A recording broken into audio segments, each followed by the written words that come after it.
प्रभु यीशु ख्रिस्त में मेरे प्रिय भाइयों और बहनों, आज माता कलीसिया एपिफनी का पर्व मना रही है। एपिफनी शब्द का अर्थ है दर्शन या अभिव्यक्ति। ईश्वर अपने आप को दुनिया के सामने अभिव्यक्त करते हैं। इस अभिव्यक्ति को उस समय महसूस किया गया था जब पूर्व से 3 बुद्धिमान पुरुष प्रभु यीशु के दर्शन के लिए बेथलेहम आए थे। वे 3 महापुरुष थे, बेल्थेजर, कैस्पर और मेल्कियोर।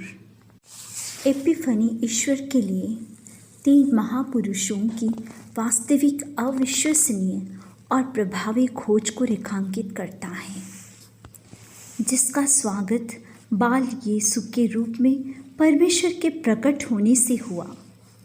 इसलिए एपिफनी परमेश्वर और मानव के बीच में एक आमना सामना है।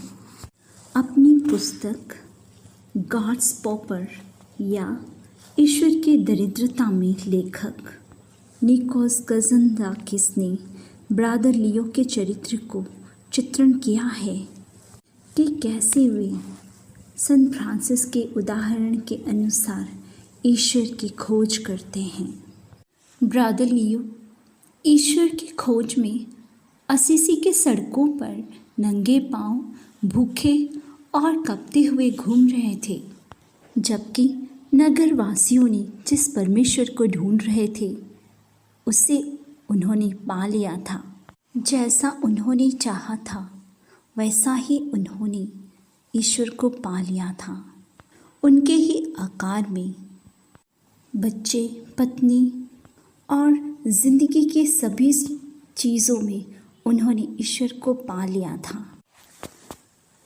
मानव और ईश्वर का आमना सामना न केवल मनुष्य की खोज है, बल्कि परमेश्वर की मनुष्यों का खोजने का परिणाम भी है। जैसा कि फ्रांसिस थॉमसन ने इसके बारे में उपयुक्त रूप से अपनी प्रसिद्ध कविता द हॉर्न ऑफ हेवन में चित्रित किया है। एपिफनी न केवल इतिहास की बात है, बल्कि परमेश्वर स्वयं को हर दिन प्रकट करते हैं।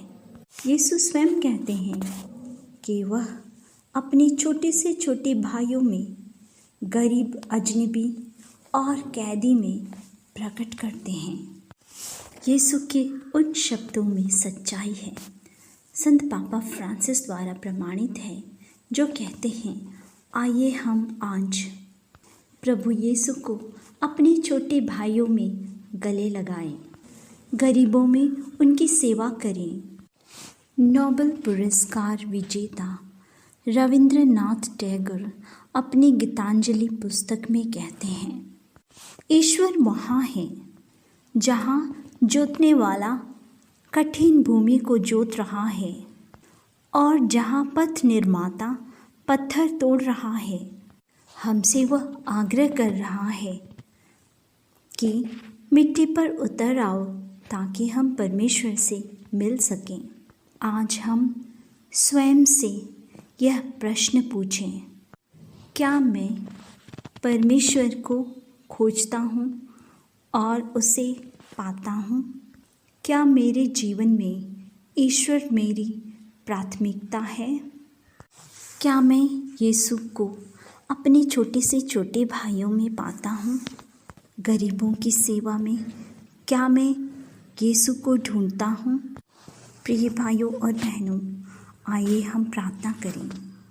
ईश्वर हमारी माता और प्रिय पिता हमें एक नई दृष्टि के साथ आशीर्वाद दें, जिससे हम आपको न केवल मंदिर, मस्जिद और गुरुद्वार में ही खोजें। हमारे समाज में जो छोटे से छोटे लोग हैं, जो पिछड़ा वर्ग के हैं, उन्हें हम सम्मान दे सकें, उनके उत्थान के लिए कार्य कर सकें और उनमें हम प्रभु यीशु को देख सकें। हे प्रभु यीशु, हमें यह आशीष और कृपा दीजिए। आमीन।